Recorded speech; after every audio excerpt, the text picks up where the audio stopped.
গল্প global.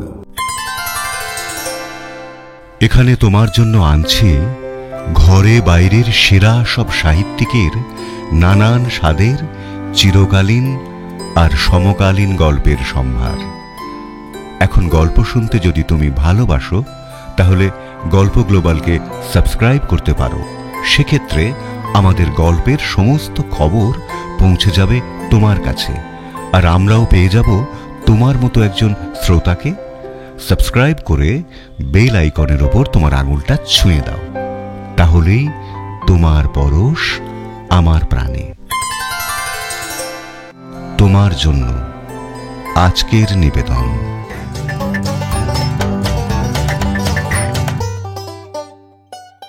Sherlock হোমসের অভিযানের কাহিনী।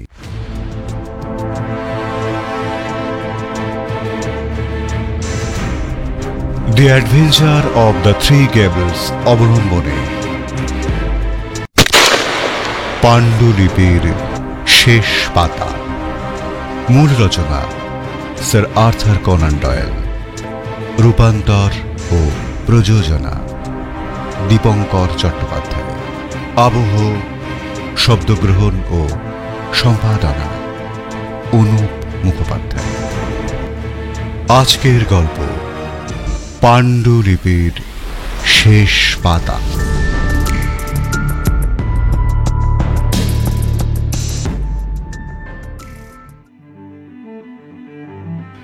শার্লক হোমসের আর কোনো অভিযানের কাহিনী এমন হুট করে এবং নাটকীয়ভাবে শুরু হয়েছে বলে আমি মনে করতে পারছি না। বেশ কয়েকদিন হোমসের সাথে দেখা হয়নি, তাই জানা ছিল না এই মুহূর্তেও কোন কর্মকাণ্ডের সঙ্গে যুক্ত। সকালে বেকার স্ট্রিটে গিয়ে মনে হলো বেশ ফুরফুরে গল্পের মেজাজে আছে। ফায়ার প্লেসের সামনে দুজনে দুটো চেয়ারে মুখোমুখি বসেছি। হোমসের ঠোঁটের কোণে ধুমায়িত পাইপটা ঝুলে আছে। আর ঠিক তখনই লোকটা ঢুকলো। লোক না বলে একটা খ্যাপা ষাঁড় বললেই ঠিকঠাক বলা হয়। তড়াম করে দরজা খুলে হুড়মুড়িয়ে ঘরে ঢুকলো এক দশাশয় নিগড়ো। অত্যন্ত উগ্র ক্যাটক্যাটে পোশাক, হামদো মুখ, থ্যাবড়া নাক, কুচকুচে হিংস্র চোখ দুটো পর্যায়ক্রমে আমাদের দুজনের ওপর বুলিয়ে নিয়ে কর্কশ গলায় জিজ্ঞাসা করল, তোমাদের মধ্যে মাসার হোমস কোনজন? হোমস ঠোঁট থেকে পাইপটা হাতে নিয়ে আগন্তুকের দিকে তাকিয়ে মৃদু হাসল। ও, তার মানে তুমি? লোকটা বিপজ্জনকভাবে টেবিলটা ঘুরে মারমুখী ভঙ্গিতে হোমসের গায়ের কাছে গিয়ে দাঁড়িয়ে বলল, শোনো মাসার হোমস, অন্যের ব্যাপারে নাক গলাবার চেষ্টা করবে না। যাদের ব্যাপার তাদেরকে বুঝে নিতে দাও। কি বললাম বুঝেছ? বড় ভালো বলছো, বলে যাও। একটুও বিচলিত না হয়ে কথাটা বলল হোমস, আর গোয়ারের মতো গর্জন করে উঠল নিগ্র দানব। ভালো বলছি, তাই না? শোনো, তোমার মতো এড়ে লোক আমি অনেক সামলেছি। একটু ঠুকে দিলেই ভালোর ঠেলাটা বুঝতে পারবে। ভালো করে দেখে নাও মাসার হোমস, এটা দেখছো? হিংস্র ভঙ্গিতে মুঠো পাকিয়ে বিশাল ঘুষিটা হোমসের নাকের ডগায় নাড়াতে লাগলো। হোমস মন দিয়ে ঘুষিটা পর্যবেক্ষণ করে বলল, এটা কি জন্মসূত্রেই পেয়েছো নাকি নিজের চেষ্টায় গড়ে নিয়েছো? হোমসের হিমশীতল আচরণের জন্যই হোক, অথবা ফায়ার প্লেসের আগুন খোঁচানো রডটা আমাকে টেনে নিতে দেখেই হোক, লোকটার উগ্র মেজাজ একটু যেন থিতিয়ে পড়ল মনে হলো। একটু পিছিয়ে গিয়ে বলল, শোনো, হ্যারোর ব্যাপারে আমার বন্ধু উৎসাহী। তুমি ওদিকে যেও না। মনে রেখো, আইন কিন্তু আমি নিজের হাতে তুলে নেই। তোমাকে ভালো কথায় সাবধান করে দিয়ে গেলাম। দাঁড়াও দাঁড়াও, তোমাকেই বোধহয় আমি খুঁজছিলাম, কিন্তু তোমাকে বসতে বলতে পারছি না, কারণ তোমার গায়ে বড্ড গন্ধ। তুমি তো ঘুষি ওস্তাদ স্টিভ ডিক্সি। হ্যাঁ, এটাই আমার নাম। কাছে এসেছো কি মরেছ? গায়ে যা দুর্গন্ধ, তোমার কাছে কি যাবে বলো তো? আচ্ছা, হলবর্ন বারের বাইরে পার্কিন্স বলে যে ছেলেটা খুন হলো, আরে আরে কি হলো, চললে নাকি? পিছন দিকে ছিটকে সরে গিয়ে ফ্যাকাশে মুখে লোকটা বলে উঠল, এসব কথা শুনে আমি কি করব? এর সঙ্গে আমার কি সম্পর্ক? আমি তো তখন বার্মিংহামে ট্রেনিং করাচ্ছিলাম। বেশ তো, ম্যাজিস্ট্রেটকে সেই কথাটাই বলবে। তোমার আর বার্নের স্টক ডেলের ওপর সেদিন থেকে নজর রাখছি আমি। মাস্টার হোমস, সবই যখন জানেন তো দয়া করে আমাকে বাঁচান। যাও, বেরো। রাগ করবেন না মাস্টার হোমস। কে পাঠিয়েছে এখানে? ওই যে যার নাম বললেন, বার্নে। তাকে কে নির্দেশ দিয়েছে? বিশ্বাস করুন মাস্টার হোমস, সেটা আমি জানি না। বার্নেই আমাকে বলেছে এখানে এসে আপনাকে শাসিয়ে যেতে, যাতে হ্যারোর দিকে আপনি আর না যান। প্রাণে মেরে দেওয়ার হুমকি দিতে বলেছিল। এর বেশি আমি আর কিছু জানি না মাস্টার হোমস। হোমস আর কিছু জিজ্ঞাসা করার আগেই যেভাবে হুড়মুড় করে এসেছিল সেভাবেই চক্ষের নিমেষে উদাও হয়ে গেল স্টিভ ডিক্সি। পাইপের ছাই ঝেড়ে নিয়ে আমার দিকে তাকিয়ে হাসতে হাসতে হোমস বলল, ওর নিরেট মাথাটা যে চৌচির করে দাওনি, এতেই আমি খুশি। আগুন খোঁচানো রডটা যেভাবে বাগিয়ে ধরেছিলে দেখলাম তো লক্ষ্য করে। আসলে কি জানো তো, ওই চেহারাটাই সার, এমনিতে ভেতর ডিম। দেখলে তো নিজের চোখে। স্পেন্সার জন গ্যাংয়ের নাম শুনেছে তো? এই স্টিভ হলো তাদেরই একজন। মারপিট, শাসানো, হুমকি দেওয়া, যত রকমের নোংরামি এদের কাজ। স্টিভের ওপরওয়ালার নাম বার্নে। সেই লোকটা বেশ চতুর, কিন্তু আমি ভাবছি আমার পিছনে এদের লাগালো কে? তোমার পিছনে এদের লাগালোই বা কেন? তার কারণ হ্যারো উইল্ডের কেসটা। তবে এই ঘটনার পর কেসটা নিতেই হচ্ছে। নির্ঘাত কিছু একটা গন্ডগোল আছে, নইলে হুমকি দেওয়ার জন্য বাড়ি পর্যন্ত লোক পাঠাতো না। কিন্তু কেসটা কি? আরে সেটাই তো তোমাকে বলতে যাচ্ছিলাম, আর ঠিক তখনই নাটকের শুরুটা হয়ে গেল। এই যে এই মিসেস মেবার্লির এই চিঠিখানা পড়লেই সব বুঝতে পারবে। যদি আমার সঙ্গে যেতে রাজি থাকো তো বলো, ভদ্রমহিলাকে জানিয়ে দিচ্ছি। এখনই বেরোবো আমরা, তবে তার আগে চিঠিটা পড়ে নাও। চিঠিটা পড়লাম, তাতে লেখা আছে, ডিয়ার মিস্টার শার্লক। সম্প্রতি আমার বাড়িকে কেন্দ্র করে অদ্ভুত সব ব্যাপার স্যাপার ঘটছে। আপনার সঙ্গে পরামর্শ করা খুব দরকার। আগামীকাল যে কোনো সময় আসতে পারেন। বাড়িতেই আছি, বাড়িতেই থাকব। উইল স্টেশনের কাছেই আমার বাড়ি। আমার স্বামী স্বর্গীয় মার্টিমার মেবার্লি একসময় আপনার সাহায্য নিয়েছিলেন। Yours faithfully Mary Maberley. ঠিকানা লেখা রয়েছে দেখলাম, the Three Gables Harrow Weald. Holmes বলল, তো এই হচ্ছে ব্যাপার। এখন তুমি যদি চাও তো আমরা এখনই বেরিয়ে পড়তে পারি।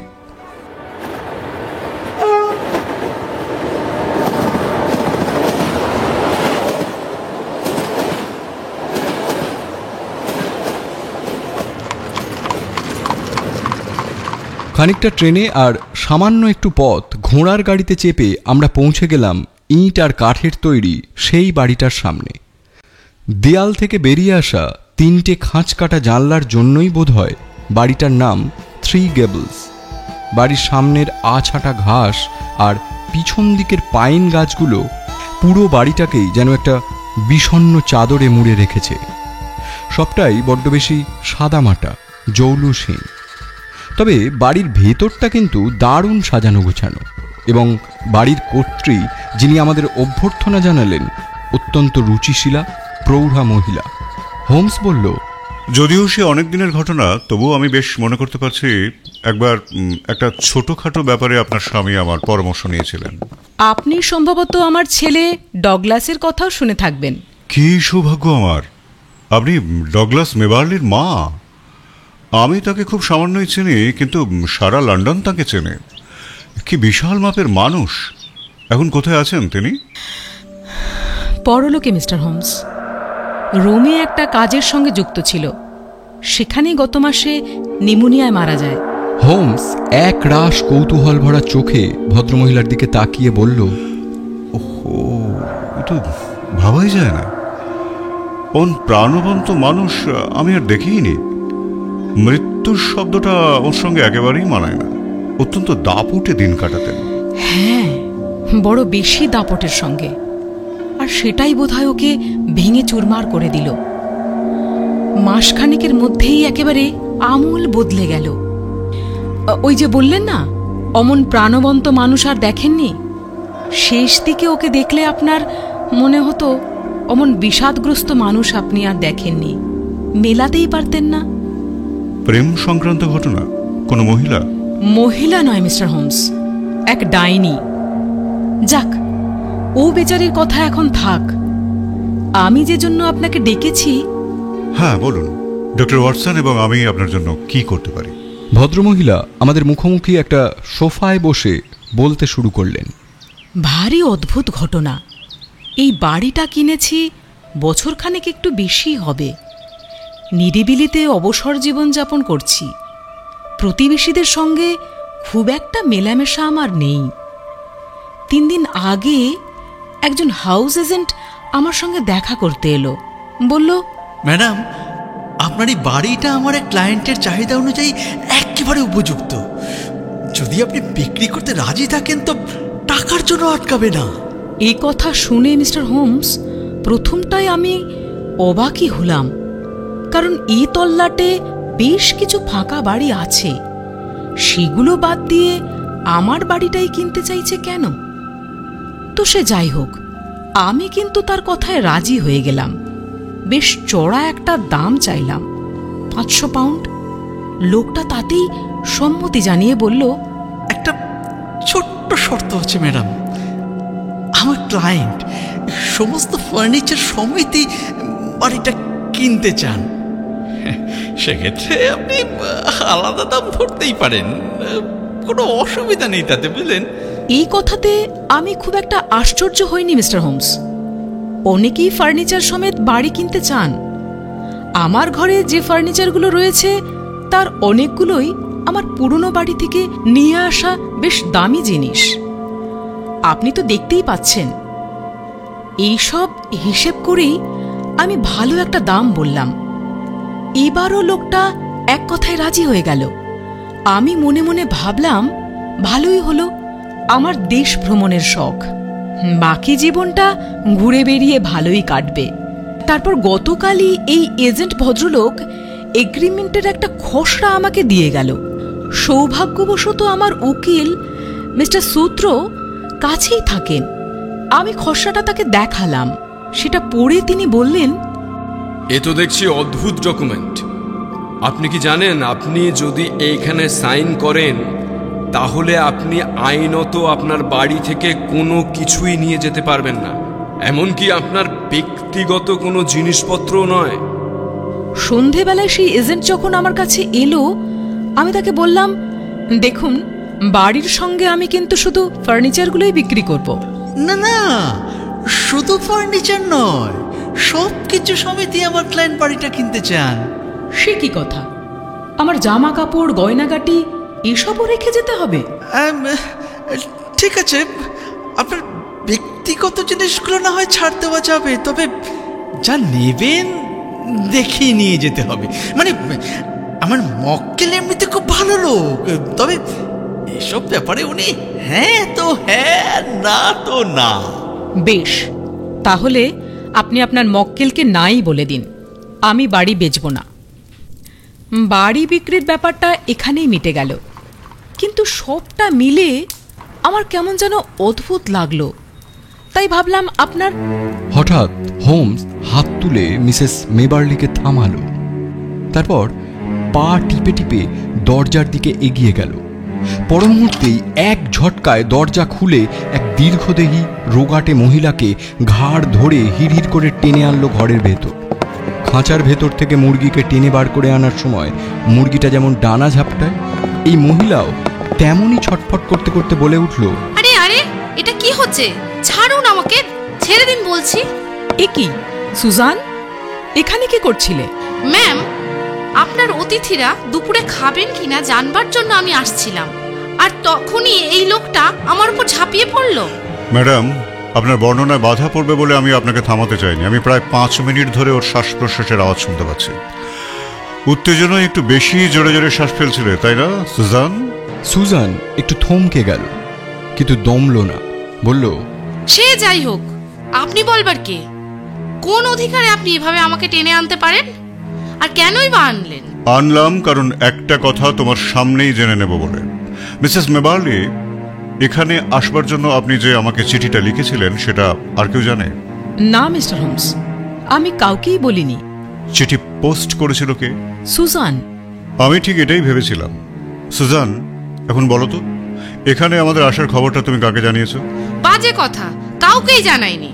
যারা জোরে জোরে নিঃশ্বাস ফেলে আর মিথ্যা কথা বলে তারা কিন্তু বেশি দিন বাঁচে না। সুজান, বলো খবরটা কাকে জানিয়েছিলে? সুজান, তুমি তো মানুষ ভালো নাও দেখছি। আমার মনে পড়েছে, আমি নিজের চোখে দেখেছি তুমি ওই ঝোপের আড়ালে দাঁড়িয়ে একজনের সাথে কথা বলছিলে।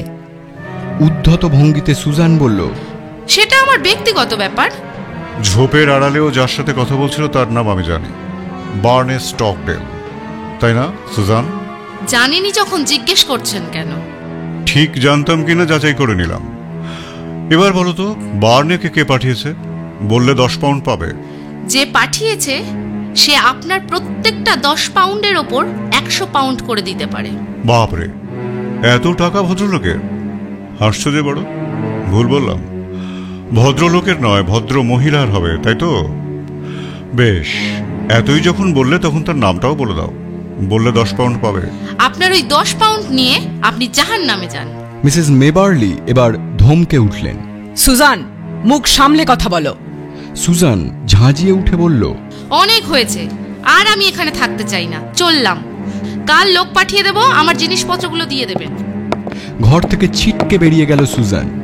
Good bye Suzanne.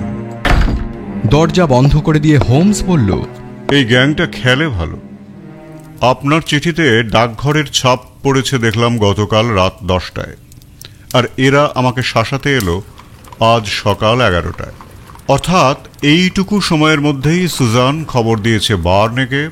বার্নে গেছে তার নিয়োগকর্তা বা কর্ত্রী সেই আসল ব্যক্তিটির কাছে, এবং তার কাছ থেকে নির্দেশ পেয়েই সে স্টিভকে পাঠিয়েছে আমাকে শাসাতে। কত দ্রুত কাজ সেরেছে একবার দেখুন। মিসেস মেবার্লি অবাক হয়ে বললেন, কিন্তু এরা চাইছেটা কি? প্রশ্ন হচ্ছে সেটাই। আচ্ছা, এই বাড়িটা আগে কার ছিল? একজন রিটায়ার্ড নাবিকের। তার সম্পর্কে বিশেষ কিছু শুনেছেন? না, তেমন কিছু তো শুনিনি। আমি বললাম, আচ্ছা, এ বাড়িতে কোনো গুপ্তধন নেই তো? আজকালকার দিনে সেসব তো লোকে ব্যাংকেই রাখে। তবে অদ্ভুত লোকের অভাবও দুনিয়ায় নেই। কিন্তু গুপ্তধনী যদি হবে তাহলে ফার্নিচার কিনতে চাইবে কেন? কোনো বিখ্যাত আর্টিস্টের ছবি অথবা শেক্সপিয়ারের পাণ্ডুলিপির মতো কোনো দুষ্প্রাপ্য বস্তু নেই তো বাড়িতে? এক ক্রাউন ডার্বি টি সেট ছাড়া আর কিছুই নেই। ওটার দরকার হলে তো সরাসরি ওটাই কিনতে চাইবে, পুরো বাড়িটাই কিনতে চাইবে কেন? আমার মনে হয় এ বাড়িতে হয়তো এমন কিছু আছে যার খবর আপনি জানেন না, অথবা আপনি জানলেও সেটা হাতছাড়া করতে চাইবেন না। হোমসের কথা শুনে আমি বললাম, হ্যাঁ, আমারও তাই মনে হচ্ছে। ডক্টর ওয়াটসনও আমার সঙ্গে একমত মিসেস মেবার্লি। কিন্তু সেটা কি হতে পারে আমি তো বুঝতে পারছি না মিস্টার হোমস। বেশ, সবাই মিলে একটু তলিয়ে ভেবে দেখা যাক বরং। আমার ধারণা আমরা ব্যাপারটা বার করে ফেলতে পারবো। এই বাড়িতে আপনি আছেন 1 বছরের ওপর, তাই তো? হ্যাঁ, প্রায় 2 বছর হতে চলল। এই দীর্ঘ সময়ের মধ্যে কেউ কোনো কিছু চাইতে আসেনি আপনার কাছে। এখন হঠাৎ করেই এই 3-4 দিনের মধ্যে বাড়িটার বিশেষ চাহিদা তৈরি হয়ে গেল। এর থেকে কি বোঝা যাচ্ছে ওয়াটসন, তোমার কি মনে হয়? এর থেকে তো একটাই জিনিস বোঝা যাচ্ছে, যে যে বস্তুটা ওরা চাইছে সেটা খুব সম্প্রতি এ বাড়িতে এসেছে। বেশ, মিসেস মেবার্লি, বাড়িতে 2-4 দিনের মধ্যে নতুন কিছু এসেছে? না, এর মধ্যে আমি নতুন তো কিছু কিনিনি। ব্যাপারটা দেখছি সত্যিই ভাববার মতো। ঠিক আছে, আপাতত দেখা যাক জল কোন দিকে গড়ায়। আপনার প্রতিবেশী ওই উকিল ভদ্রলোকটিকে নির্ভরযোগ্য? খুবই নির্ভরযোগ্য। বাড়িতে আর কোনো পরিচারিকা আছে? হ্যাঁ, একটু অল্প বয়সী মেয়ে আছে। তাহলে আপাতত 2-1 দিন আপনার প্রতিবেশী উকিল ওই মিস্টার সূত্রকে এ বাড়িতে থাকতে বলুন। আপনার নিরাপত্তার জন্য এটা প্রয়োজন। কার বিরুদ্ধে নিরাপত্তার কথা বলছেন? জানি না, পুরো ব্যাপারটাই তো এখন অস্পষ্ট। ওরা আসলে কি চাইছে সেটা জানা গেলে তো আসল ঘুঘুটিকে ধরে ফেলা যেত। আচ্ছা, ওই দালালটি কি কোনো ঠিকানা দিয়ে গেছে? একটা কার্ড দিয়েছিল, তাতে ঠিকানা নেই, শুধু তার নাম আর পেশা লেখা আছে, হেন্স জনসন, নিলামদার। ডাইরেক্টরি ঘেঁটেও লাভ হবে না, সৎ ব্যবসাদার কখনো ঠিকানা গোপন করে না। যাই হোক, মিসেস মেবার্লি, নতুন কিছু ঘটলে আমাকে জানাবেন। ভরসা রাখুন, সব দিকে আমার নজর থাকবে। হোমসের নজর থেকে কোনো কিছুরই এড়িয়ে যাবার জো নেই। হলঘর থেকে বেরিয়ে আসার সময় ওর দৃষ্টি আটকে গেল ঘরের এক কোণায় জড়ো করে রাখা বেশ কতগুলো ট্রাঙ্ক আর কাঠের বাক্সর ওপর।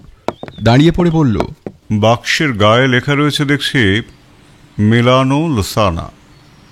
এগুলো কি ইটালি থেকে এসেছে? বেচারা ডগলাসের জিনিসপত্র। এখনো খোলেননি? কতদিন আগে এসেছে? এই তো গত সপ্তাহে। তবে যে বললেন এর মধ্যে বাড়িতে নতুন কিছু আসেনি? না, মানে আসলে এগুলোকে হিসেবে ধরিনি। এগুলোর মধ্যে যে মূল্যবান কিছু নেই সেটা আপনি বুঝছেন কিভাবে? হতে তো পারে যে বাড়ি কেনার সঙ্গে এগুলোর কোনো সম্পর্ক আছে। সে সম্ভাবনা একেবারেই নেই মিস্টার হোমস। ডগলাসের কাছে দামি কোনো জিনিস থাকতেই পারে না। হোমস বেশ কিছুক্ষণ ধরে কি যেন ভাবল, তারপর বলল, আর দেরি করবেন না মিসেস মেবারলি, এগুলো ওপরে আপনার শোবার ঘরে নিয়ে যান যত তাড়াতাড়ি সম্ভব। খুঁটিয়ে দেখুন ভেতরে কি আছে। আমি কাল আবার আসবো। থ্রি গেবলসকে যে বর্তমানে কড়া নজরে রাখা হয়েছে, বাইরে বেরিয়েই তার প্রমাণ পাওয়া গেল। একটু হেঁটে গিয়ে একটা মোড়ের মাথায় পৌঁছতেই দেখলাম লম্বা একটা ঝোপের ছায়ার সঙ্গে মিশে নির্জনে দাঁড়িয়ে আছে নিগ্রো দানব স্টিভ। আচমকা সে আমাদের সামনে এসে পড়ল। সঙ্গে সঙ্গে হোমস পকেটে হাত ঢোকাল। বন্দুক বার করছেন নাকি মাস্টার হোমস? না, সেন্টের শিশি। ভারী মজার মানুষ আপনি মাস্টার হোমস। মজার থাকবে না স্টিভ যদি আমি তোমার পিছনে লাগি। সকালেই তো সাবধান করে দিলাম, ভুলে গেলে? ভুলিনি মাস্টার হোমস, সেই জন্যই তো এসেছি। পার্কিন্সের ব্যাপার নিয়ে কথা বলতে নয়, আপনাকে সাহায্য করব বলেই এসেছি মাস্টার হোমস। বেশ, তাহলে বলো কার হয়ে কাজ করছো তোমরা? ভগবানের দিব্যি কেটে বলছি মাস্টার হোমস, সেটা আমি জানি না। আমি কেবল আমার বস বার্নে যা হুকুম করেছে তাই করেছি, এর বেশি আর কিছুই জানি না আমি। ঠিক আছে, তবে একটা কথা মনে রেখো, এ বাড়ির ভদ্রমহিলা এবং বাড়ির সমস্ত কিছুর নিরাপত্তার দায়িত্ব এখন আমিই নিয়েছি। কথাটা ভুলো না স্টিভ। হাঁটতে হাঁটতে হোমস বলল, এদের আমি হাড়ে হাড়ে চিনি ওয়াটসন। যার হয়ে কাজ করছে তার নামটা জানা থাকলে নির্ঘাত নামটা আমাকে বলে দিত, তার সঙ্গে বিশ্বাসঘাতকতা করত। কিন্তু ওয়াটসন, এ কেসে ল্যাংডেল পাইকের সাহায্য না নিলেই নয়। সুতরাং আমি যাব সেখানে, আর তুমি যাবে বাড়ি। এরপর হোমসের আর পাত্তা পেলাম না। যদিও আন্দাজ করতে পারি এখন সে কি করছে। এই ল্যাংডেল পাইক লোকটা হোমসের কাছে সামাজিক কেচ্চা কাহিনীর একটা রেফারেন্স বুক। শহরের যাবতীয় কেচ্চা কাহিনীর খবর তার কাছে পাওয়া যায়। কেচ্চা কেনা বেচাই তার কাজ। খবর জোগাড় করা এবং তা পরিবেশন করা দুটোই সে করে থাকে। রসালো গল্প নিয়ে একটি সাপ্তাহিক পত্রিকায় লেখালেখিও করে। এই সব করে সে মোটা অঙ্কের টাকাই কামায়। সেন্ট জেমস স্ট্রিটে তার ঠিক। হোমস মাঝে মধ্যে সেখানে গিয়ে তাকে খবরের যোগান দিয়ে বিনিময়ে নিজের প্রয়োজনীয় খবর জোগাড় করে আনে। পরদিন সকালে যখন আবার হোমসের সাথে দেখা হলো, ওর চোখ মুখ দেখেই বুঝলাম ল্যাংডেলের কাছে যাওয়াটা বৃথা যায়নি। কিন্তু তারপরই অপ্রত্যাশিত টেলিগ্রামটা এলো। আমি সেটা পড়লাম।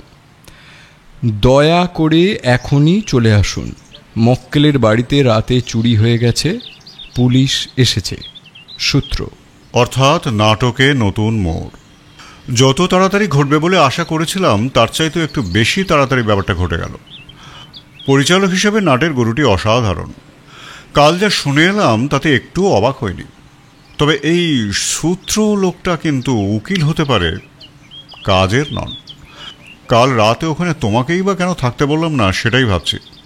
যাই হোক, আবার হ্যারো ওয়েল্ড। চলো বেরোনো যাক।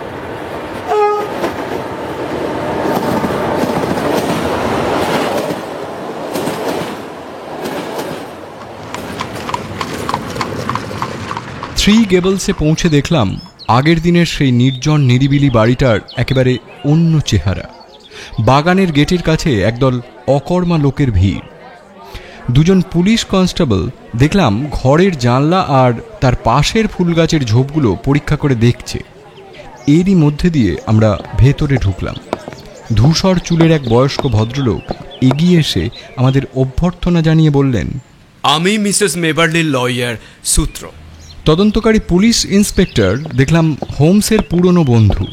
উচ্ছ্বসিত হয়ে এগিয়ে এসে বললেন, আসুন মিস্টার হোমস, তবে এ কেসে আপনার কোনো সুযোগ নেই। সাধারণ ছিচকে চুরি সামান্য পুলিশই সামনে নিতে পারবে, বিশেষজ্ঞের দরকার পড়বে না। হোমস বলল, তোমাকে দেখেই বুঝতে পারছি তদন্ত যোগ্য হাতেই পড়েছে। তাহলে তুমি বলছো সাধারণ ছিঁচকে চুরি? হ্যাঁ, একেবারেই তাই। কারা করেছে সেটাও বোঝা গেছে। বার্নেস স্টকডেলের লোকেদের কাজ। ওই বক্সার নেগ্রোটাকে এখানে ঘুরঘুর করতে দেখা গেছে। এক্সেলেন্ট। তো তারা কি নিয়ে গেল? বেশি কিছু নিতে পারেনি। ক্লোরোফর্ম দিয়ে মিসেস মেবার্লিকে অজ্ঞান করে ওই তো উনি এসে গেছেন। দেখে অত্যন্ত বিবর্ণ, দুর্বল মনে হলো মিসেস মেবার্লিকে। পরিচারিকার কাঁধে ভর দিয়ে ধীর পদক্ষেপে ঘরে ঢুকলেন। বিমর্ষ হেসে বললেন, আপনি আমাকে সুপরামর্শই দিয়েছিলেন মিস্টার হোমস, হ্যাঁ, কিন্তু আমি তা অমান্য করেছি। রাত্রে আর মিস্টার সূত্রেকে বিরক্ত করতে চাইনি, ফলে অঘটন ঘটে গেল। আপনাকে দেখে তো খুবই অসুস্থ মনে হচ্ছে। আপনি কি বলতে পারবেন ঠিক কি ঘটেছিল? একটা মোটাসোটা নোটবুক খুলে ইন্সপেক্টর বললেন, এই যে এখানে সবই নোট করা আছে। হোমস সেটাকে উপেক্ষা করে বলল, না, আমি ওর মুখ থেকেই শুনতে চাই, যদি উনি একটু কষ্ট করে বলতে পারেন তো। না না, ঠিক আছে, আমি বলছি। যদিও বলার বেশি কিছু নেই, আমার দৃঢ় বিশ্বাস ধূর্ত অসভ্য সুজানটাই চোরেদের ঢোকবার ব্যবস্থা করে দিয়েছিল। ওরা ক্লোরোফর্ম দিয়ে আমাকে অজ্ঞান করে দেয়। পরে কিছুক্ষণের জন্য জ্ঞান ফিরে এসেছিল, দেখলাম আমার বিছানার পাশেই একজন দাঁড়িয়ে, আর একজন ট্রাঙ্ক খুলে আমার ছেলের ব্যাগের ভেতর থেকে কি সব হাটকে বার করছে। ঘরময় জিনিসপত্র ছত্রাকার হয়ে আছে। পালিয়ে যাবার মুখেই আমি একজনের উপরে ঝাঁপিয়ে পড়লাম। গম্ভীর মুখে ইন্সপেক্টর বললেন, খুব বেশি রিস্ক নিয়ে ফেলেছিলেন। একজনকে ধরেও ফেলেছিলাম, কিন্তু অন্যজন বোধহয় আমাকে মেরে আবার অজ্ঞান করে দিয়েছিল। এরপর এই মেরি আওয়াজ শুনে ছুটে এসে চিৎকার চেঁচামেচি শুরু করে দেয়। ওই গিয়ে পুলিশকে ডেকে আনে। ততক্ষণে চোরেরা বেপাত্তা। কি নিয়ে গেল সেটা দেখেছেন? মূল্যবান কিছু নিয়ে গেছে বলে তো আমার মনে হয় না। আমার ছেলের ব্যাগে তেমন কিছু ছিল না। কোনো ক্লু রেখে গেছে? কাগজের একটা ছেঁড়া টুকরো। যে লোকটাকে ধরে ফেলেছিলাম তার হাত থেকে খামচে খানিকটা ছিঁড়ে এসেছিল। আমার ছেলের হাতের লেখা। ইন্সপেক্টর বললেন, চোরেদের হাতের লেখা হলে তবু কাজে আসতো। হ্যাঁ, ঠিকই বলেছো। দেখি কাগজটা। এই যে আমার কাছেই আছে। উনি দলা পাকিয়ে ফেলেই দিয়েছিলেন, কিন্তু আমার 25 বছরের অভিজ্ঞতায় দেখেছি এসব ক্ষেত্রে আঙুলের ছাপটা বা কিছু না কিছু একটা পাওয়া যাবেই। ভাঁজ করা ছেঁড়া ফুলস্কেপ কাগজটা নোটবইয়ের ভেতর থেকে বার করে হোমসের হাতে দিলেন ইন্সপেক্টর। হোমস সেটা খুঁটিয়ে দেখে নিয়ে বলল, কিছু পেলে এর থেকে? লেখাটা পড়ে তো মনে হলো কোনো গল্প বা উপন্যাসের শেষ অংশ। তা তো হলো, কিন্তু পাতায় নম্বর দেওয়া আছে, খেয়াল করেছো? 245। প্রথম দিকের আরো 244 পাতা গেল কোথায়? চোরেরাই নিয়ে গেছে বোধহয়। কি করবে তা ওরাই জানে, ভাবে তো ছাই। গল্প লেখা কাগজ চুরি করতে বাড়িতে চোর ঢুকবে, ব্যাপারটা একটু অস্বাভাবিক বলে মনে হচ্ছে না? তাড়াহুড়োতে হাতের কাছে যা পেয়েছে তাই নিয়েই ভেগেছে। মিসেস মেবার্লি বললেন, কিন্তু ওরা ডগলাসের জিনিসপত্র হাঁটকেছে কেন? দেখুন ম্যাডাম, নিচের তলায় কিছু না পেয়ে ওরা ওপরের তলায় উঠে এসেছে। বাক্স টাক্স দেখে প্রথমে ওগুলোর ওপরেই নজর পড়েছিল। আমার তো তাই মনে হয়।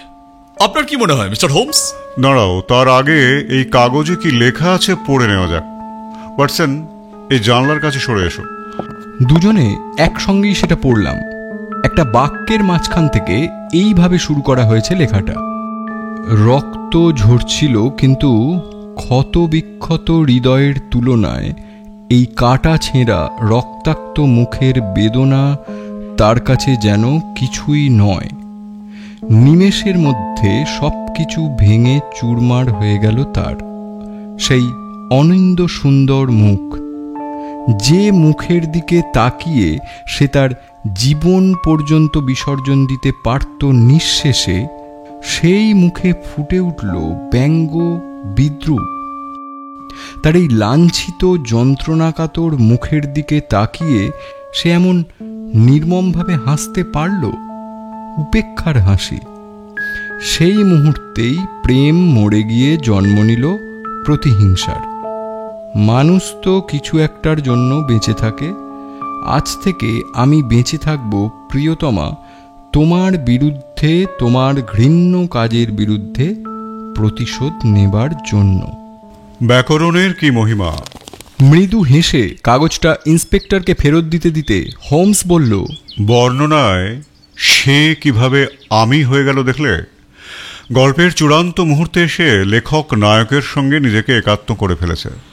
আবেগ সর্বস্ব লেখা। কাগজটা ভাঁজ করে নোটবুকের ভেতর রাখতে রাখতে বললেন ইন্সপেক্টর, কি মিস্টার হোমস, আপনি চললেন নাকি? এখানে আমার আর কিছু করার আছে বলে তো মনে হচ্ছে না। তাছাড়া তুমি যখন রয়েছো। ও হ্যাঁ, মিসেস মেবার্লি, আপনি বলছিলেন না দেশ ভ্রমণের ইচ্ছে আছে আপনার? আমার বহুদিনের স্বপ্ন মিস্টার হোমস। কোথায় যাওয়ার ইচ্ছে? কায়রো, মাজিয়ারা না রিভিয়ারা? টাকা পেলে তো পুরো পৃথিবীটাই ঘুরে দেখবার ইচ্ছে আছে। পুরো পৃথিবীটাই ঘুরে দেখতে চান? বেশ বেশ। সন্ধে নাগাদ আমার চিঠি পেতে পারেন। চললাম, সুপ্রভাত। বেরিয়ে আসার সময় দেখলাম ইন্সপেক্টর মৃদু হাসতে হাসতে মাথা নাড়াচ্ছেন। তার মনের ভাবখানা বোধহয় এই রকম, প্রতিভাবান লোকগুলোই কি ছিটেল হয়।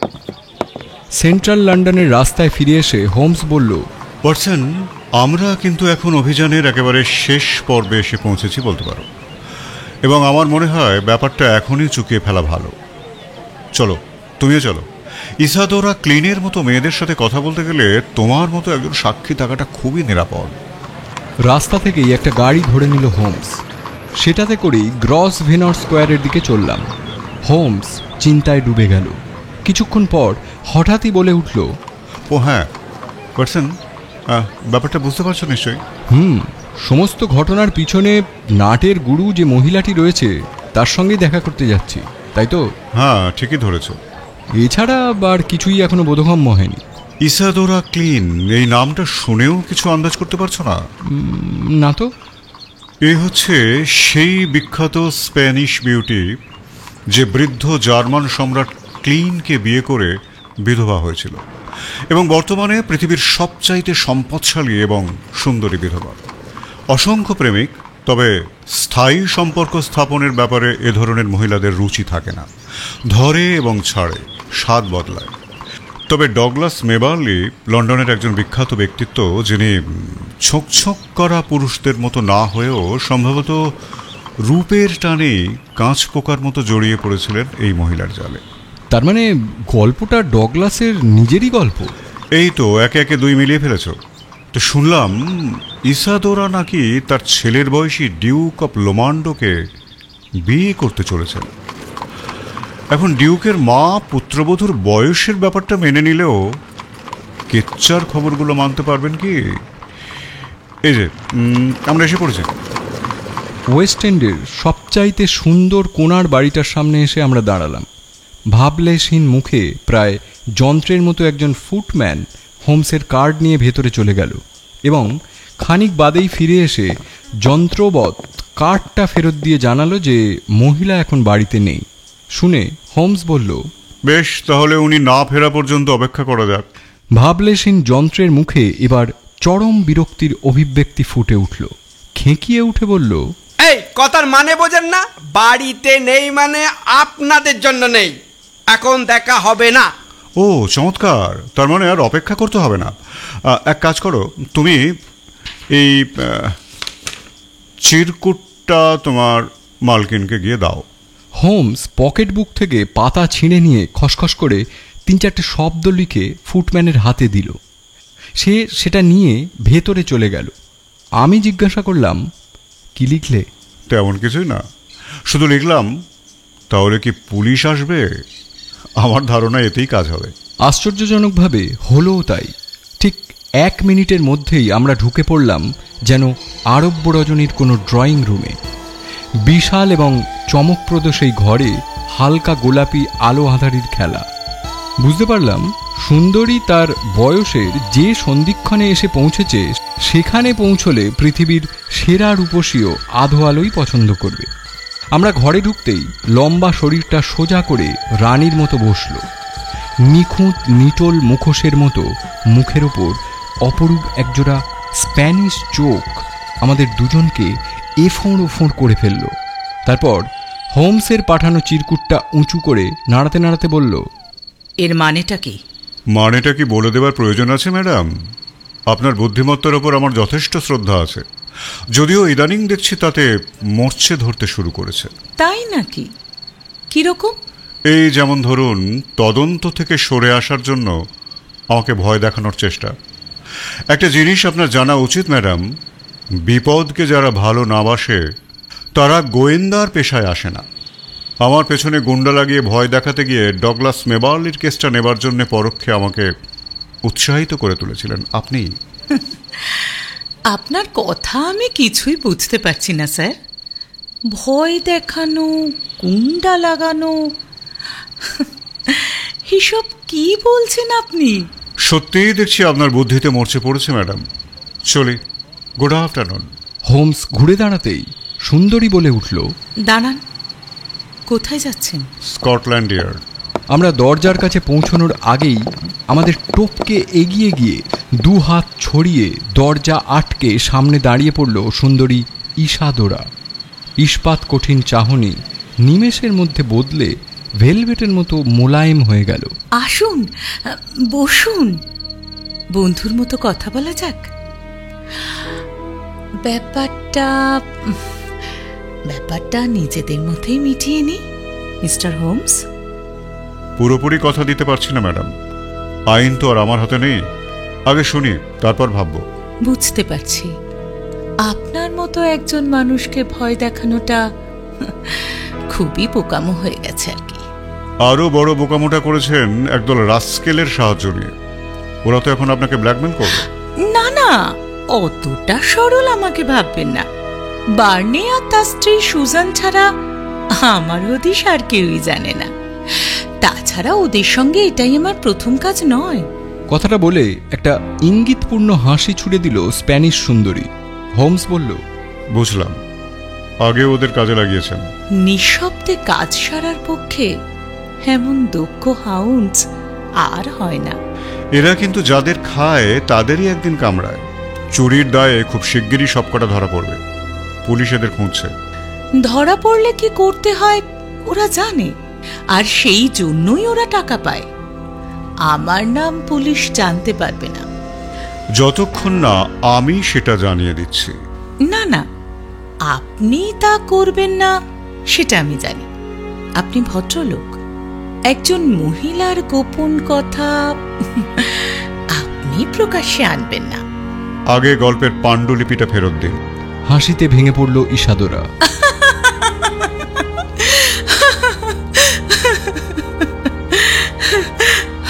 হাসতে হাসতেই ফায়ার প্লেসের কাছে গিয়ে আগুন খোঁচানো স্টিক দিয়ে খানিকটা ছাই টেনে এনে বলল, পারবেন নিয়ে যেতে? হোমসের মুখভঙ্গিতে এমন কাঠিন্য আমি খুব কমই দেখেছি। ঠান্ডা গলায় বলল, আপনার কপালে অনেক দুঃখ আছে। বড্ড তাড়াতাড়ি বড় বেশি বাড়াবাড়ি করে ফেলেছেন। আপনি কি হৃদয়হীন? শুনবেন আমার সব কথা? না, আমি বলছি আপনি শুনবেন। কিন্তু আমার দিকটাও একবার ভেবে দেখা উচিত মিস্টার হোমস। প্রত্যেকেরই অধিকার আছে তার নিজের মতো করে জীবনটা কাটাবার। একজন মহিলা যখন দেখে যে তার জীবনের সমস্ত স্বপ্ন ধূলিসাৎ হতে বসেছে, তখন সে কি প্রতিরোধ করবে না? ভুলের শুরুটা আপনিই করেছিলেন। হ্যাঁ, অস্বীকার করব না। কিন্তু ডগলাস আমার স্বভাবের ঠিক উল্টো। নিঃসন্দেহে ভালো ছেলে। আমি তাকে সবই দিতে চেয়েছিলাম, কিন্তু সে চেয়েছিল আমি শুধু একমাত্র তাকেই দেব। আর এটা আমার পক্ষে খুবই অসহ্য মনে হয়েছিল, এবং শেষ পর্যন্ত তাকে সেটা বুঝিয়েও দিতে হলো। ঘরের দোরগোড়াতেই ভাড়াটে গুন্ডা দিয়ে পেটালেন। সবই তো জানেন দেখছি। বার্নের ছেলেদের ভাড়া করেছিলাম তাকে তাড়াবার জন্য। তবে এ কথা ঠিকই যে ওরা একটু বাড়াবাড়ি করে ফেলেছিল। কিন্তু এর বদলা নিতে সে কি করেছিল জানেন? আমাকে নেকড়ে আর নিজেকে ভেড়া সাজিয়ে একটা উপন্যাস লিখেছিল, যেটা প্রকাশ পেলে লন্ডনে আমার মুখ দেখাবার উপায় থাকতো না। আমার সমস্ত গোপনীয়তা জনসাধারণের মুখরোচক খোরাক হয়ে উঠত। লেখার অধিকার তো তার আছে। লেখাটার দুটো পাণ্ডুলিপি করেছিল। একটা পাঠিয়েছিল আমার কাছে, যাতে প্রকাশিত হওয়ার আগেই আমি মানসিকভাবে জ্বলে পুড়ে বিধ্বস্ত হয়ে পড়ি। আরেকটা কপি পাঠাতো তার প্রকাশকের কাছে। সেটা যে প্রকাশকের কাছে পাঠায়নি সেটা জানলেন কিভাবে? ওর বই যে পাবলিশার প্রকাশ করত তার ঠিকানা আমি জানতাম, খোঁজ নিয়ে জেনেছি। তারপর হঠাৎই শুনলাম ইটালিতে ডগলাস মারা গেছে। কিন্তু ওই পাণ্ডুলিপিটা, মিস্টার হোমস, ওটা যতদিন পৃথিবীতে থাকবে আমার মনে শান্তি থাকবে না। আমি জানতাম ছেলের সব জিনিসপত্র তার মায়ের কাছে পাঠিয়ে দেওয়া হবে, ফলে আবার লোক ভাড়া করলাম। একজনকে চাকর সাজিয়ে বাড়ির ভেতরে ঢোকালেন, আর একজনকে দালাল সাজিয়ে পাঠালেন বাড়ি কিনতে। বাড়িটা কিন্তু আমি সত্যিই কিনতে চেয়েছিলাম মিস্টার হোমস, শুধু ওই পাণ্ডুলিপিটার জন্য। সমস্ত জিনিসপত্র সহ চড়া দাম দিয়েই কিনতে চেয়েছিলাম, কিন্তু সেটা হলো না। তাই বাধ্য হয়ে বাড়িতে চোর ঢোকালেন। নিজের ভবিষ্যতের কথা ভেবে এছাড়া আমার আর কি বা করার ছিল মিস্টার হোমস? হোমস কাঁধ ঝাঁকিয়ে বলল, বেশ, বুঝলাম। তাহলে এবার একটা রফায় আসা যাক। ফার্স্ট ক্লাস টিকিটে পৃথিবী ভ্রমণ করতে কত খরচ হতে পারে বলুন তো? ইশাদোরা হাঁ করে হোমসের মুখের দিকে তাকিয়ে রইল। 5,000 পাউন্ডে হতে পারে? হ্যাঁ, তা পারে। চমৎকার। তাহলে 5,000 পাউন্ডের একটা চেক লিখে দিন। মিসেস মেবার্লিকে আমি সেটা পৌঁছে দেব। ওর একটু চেঞ্জের দরকার আছে, আর তাছাড়া ওর প্রতি আপনার একটা কর্তব্যও তো আছে। চেক নিয়ে উঠে আসার সময় আঙুল তুলে সাবধান করার ভঙ্গিতে হোমস বলল, সাবধান ম্যাডাম, খুব সাবধান। ধারালো অস্ত্র নিয়ে খেলা করতে গেলে একদিন নিজের হাতটাই না কেটে যায় দেখবেন।